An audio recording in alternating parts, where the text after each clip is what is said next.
Congregants of the St. Paul African Apostolic Church turned out in their numbers, led by archbishops from across the SADC region. But this year they were also joined by prominent government leaders, including Justice and Constitutional Development Minister Mmamoloko Kubayi and the Public Protector, Advocate Koleka, as well as other leaders from the region.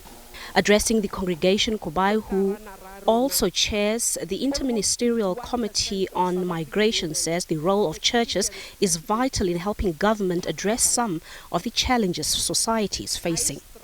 When we started working on the migration, we engaged with religious leaders and explained to them. And that helps, because even where people don't believe us as government, but when the message is carried by their church leaders, it's message that is believable. So that's why for us is the partnership, so that they enhance the message. The Public Protector says churches have a strong moral consciousness and must continue to speak out against corruption and the misuse of public resources, and churches must not accept stolen money. We know of reports of illicit financial flows, and that the church is sometimes the biggest dump for those illicit financial flows, but also where church leaders themselves find themselves on the wrong side of the law, reports on corruption and so forth.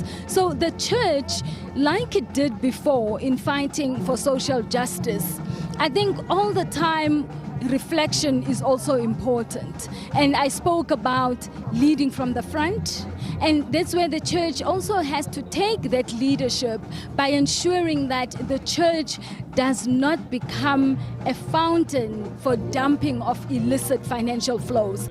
For these congregants, the gathering is more than just a celebration of faith. They say it is also a platform for shaping society, promoting accountability and encouraging ethical leadership. Let's not encourage people to steal and bring the money into the church. So even if this thing of migration, the fights that we see, we just pray to God that God can actually help South Africa. The economy can grow, people can work. We are praying to God so that really God can hear us.